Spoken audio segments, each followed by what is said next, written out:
conversando con Luis Vicente León. Está el tema de la realidad de la gente. ¿Cómo percibe la gente la crisis?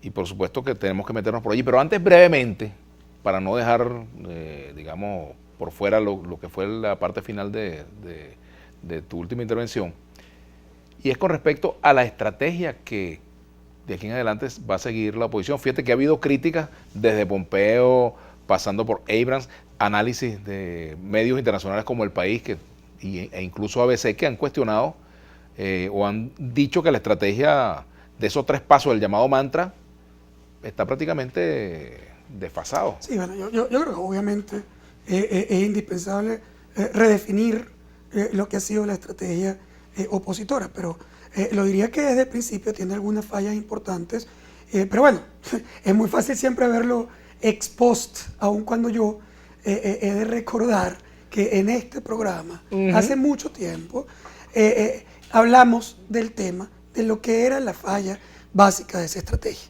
La primera, importante, es no reconocer que la oposición tiene una fractura importante y que tú tienes que desarrollar la estrategia a pesar de ella. O sea, tú tienes que buscar los puntos de encuentro entre la oposición. Ahora, por ejemplo, lo que no es tampoco tan, o por lo menos me sorprende, es que Pompeo diga que la estrategia no ha funcionado porque la oposición está dividida y porque hay 40 tipos que quieren ser presidente. Perdón, y cuando esto arrancó tú no lo sabías. O sea, porque si no lo sabía, él lo sabía todo el resto del mundo que hace análisis político en Venezuela. Es decir, todo el mundo sabe que hay diferencias importantes y además las diferencias son naturales, no hay forma de resolverlas. Porque el hecho de que haya un montón de gente que quiera acceder al poder en el futuro forma parte de las ambiciones y necesidades de los políticos que no son ni una cualidad ni un defecto. Los define en el mundo, no en Venezuela. La definición básica de un político es su aspiración, su deseo de gobernar, de tomar el poder. Entonces tú lo que tienes que buscar son las reglas de juego. Así como tú tienes que buscar Contraloría y auditoría para evitar la corrupción, tú tienes que buscar las reglas de juego a través de las cuales se va a dirimir los conflictos y las diferencias dentro de un grupo político. Si tú no tienes esas reglas de juego comunes, obviamente bueno, la diferencia pasa lo que estamos viendo. Exactamente. Pasa lo que estamos viendo, precisamente que como si yo no estoy de acuerdo con tu argumento, digo que a ti el gobierno te compró. Así es. Si tú no estás de acuerdo con el mío, tú dices que es que yo trafico, qué sé yo, con cualquier cosa. Entonces el problema no es la división, porque la división es un hecho que no puedes resolver. Lo que tú tienes como problema es que no has establecido las reglas de juego consensuadas en la oposición para dirimir los conflictos y tomar decisiones en conjunto. Eso es lo que te falta y sin eso es muy poco probable avanzar. Segundo tema importante es que tú no puedes decir que el problema es la división opositora cuando nosotros hemos criticado, y lo hemos hecho, por cierto, completamente sin estar de acuerdo, tanto tú como yo, y por cierto, hemos sido víctimas de esa misma guerra que tú has denunciado en tu inicio de este programa, bueno, por haberlo dicho desde hace mucho tiempo, pero lo hemos dicho los dos. Es decir, las sanciones generales, financieras, económicas, son absolutamente decepcionantes en términos de su capacidad de cambiar gobiernos en toda su historia. No es el caso venezolano, es el caso cubano, es el caso ruso, es el caso chino, es el caso de Zimbabue, de Irak, de Irán, de Siria. Es todos esos países que estoy nombrando. Todos tuvieron sanciones generales financieras o tienen sanciones económicas, financieras. ¿Y dónde fue que cambiaron gobierno por la sanción? En ninguno. Entonces, tú que supiste que el corazón de una sanción general financiera o petrolera no te ha funcionado en el pasado, te sorprende ahora que no funciona en Venezuela. O voy al tercer nivel, que también es clave. Has diseñado una estrategia para fracturar al sector militar. Mosca. No para fracturar al sector militar del gobierno de Maduro.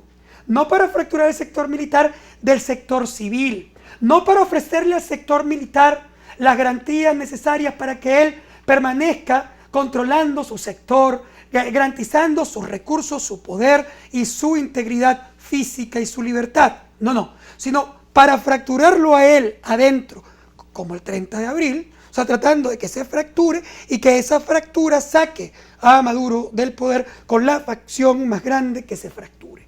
¿Sí? Tú has revisado la historia del sector militar venezolano. Tú no te has dado cuenta, papito, Cuando hagas el análisis que el sector militar venezolano, y por cierto, mucho en el mundo también, es un sector corporativista, que puede ser que tenga diferencias internas y muchísimas y grandes, pero que cuando toma una decisión, la toma como grupo o corporación porque se va a proteger. Porque resulta que si ese sector se fractura, la única solución que él tiene es matarse a tiros en una guerra civil, porque los dos partes que se fracturen van a controlar armas y poder. Por lo tanto, si tú estás esperando que él se fracture para que se dispare entre él, tú no estás entendiendo nada. Es decir, porque, Mosca, si tú logras que una parte muy grande del sector militar esté contigo en el deseo de cambio, lo que va a terminar pasando es que esa parte grandota, al medirse y tener poder de fuego, controlará a la otra más pequeña y como corporación se separará del sector civil o de gobierno, ¿sí? Pero cuando se separe, él estará garantizando la integridad del grupo pequeño que quedó fuera del juego y lo va a proteger y le va a garantizar que esté ahí y va a garantizar que ni lo metan preso, ni lo persigan, ni le destruyan su familia. Es decir, el grupo se protege. Entonces, ¿cuál es tu estrategia? ¿Fracturarlo? No. La estrategia que se ha seguido en el mundo, que se siguió en Chile, que se siguió en Nicaragua, es buscar los mecanismos de garantía para que ese sector militar completo no salga de juego, sino que cambie de jugador. Pero para cambiarse de jugador no es como tú lo sacas del juego, sino como lo metes. Entonces, si tú dedicas todo tu esfuerzo a ver cómo lo sacas del juego, la probabilidad de éxito es cero. No es que es bajita, cero. Entonces después te sorprende. ¿Sí? Te sorprendes que no funcionó. No, papá. Es decir, analiza todo lo que te dijeron hace un año o a principios de este año sobre el problema de las sanciones, sobre el problema de la fractura militar, sobre el problema de las divisiones naturales de la oposición. Y entonces encontrarás la razón por la que no funciona. Y podrías encontrar entonces una forma distinta de plantear tu estrategia que probablemente será más exitosa. Tenemos que hacer la pausa. Ahora sí, al regreso, Luis Vicente, vamos a concentrarnos en un tema que es importante. ¿Cómo ha impactado la crisis al ciudadano común? ¿Cómo está impactando en este momento, por ejemplo, el tema de la hiperinflación? ¿Cómo está impactando a las empresas esta parálisis económica que vive Venezuela? ¿Cuál es el escenario que se viene en los próximos meses? La crisis, por ejemplo, no solamente hospitalaria, sino la de suministros de combustible, por ejemplo. ¿Cómo está el panorama para el funcionamiento del país mientras se resuelve la crisis política? Hagamos la pausa. Volvemos con Luis Vicente León, Luis Vicente a la Una.